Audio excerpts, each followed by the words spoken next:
네, 안녕하세요. 평안히 쉬셨습니까? 하나님 오늘도 우리에게 좋은 날 허락해 주셨습니다. 우리 안에는 하나님의 형상이 있습니다. 오늘 살아갈 때도 우리는 하나님의 형상을 가지고 살아가게 됩니다. 내 안에 하나님의 손길이 있고 내 안에 하나님의 숨결이 있다는 겁니다. 오늘도 하나님의 형상을 가진 자로서 주님 닮은 모습으로 살아갈 수 있기를 축복합니다. 오늘은 누가복음 6장 12절입니다. 이때 예수께서 기도하시러 산으로 가사 밤이 새도록 하나님께 기도하시고. 아멘.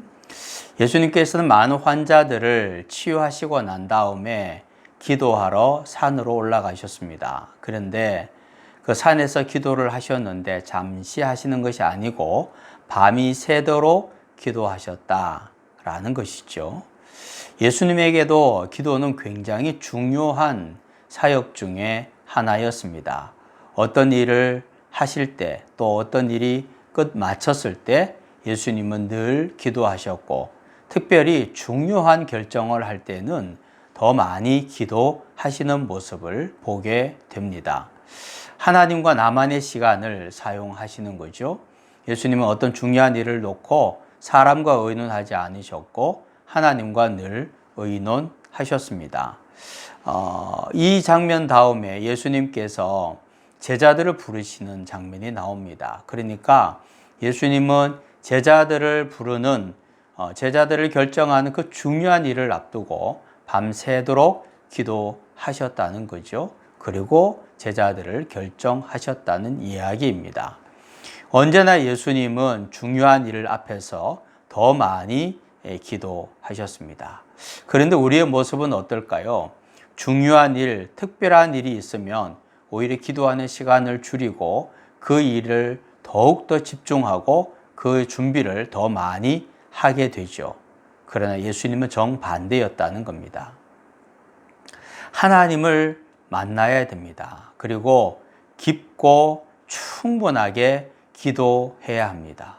그리고 여유 있게 기도해야 되고요. 다른 것에 마음을 빼앗기지 말아야 되고, 마음의 평안이 올 때까지 끝까지 앉아서 기도해야 하는 겁니다. 우리는 기도를 너무 조금 합니다. 중요한 일이 있기 때문에 더 많은 시간을 가지고 더 여유 있게 충분히 기도하는 것이 꼭 필요합니다. 주님을 깊이 만나는 것이야말로 모든 일을 주님의 뜻대로 행할 수 있는 힘과 능력을 갖게 되는 것을 의미하는 겁니다. 그런데 우리는 너무 바빠요. 너무 바빠서 해야 될 중요한 일들, 해야 될 많은 일들이 있어서 기도하지 못합니다. 오히려 더 충분히 기도하십시오. 더 오랫동안 주님 앞에 앉아 계십시오.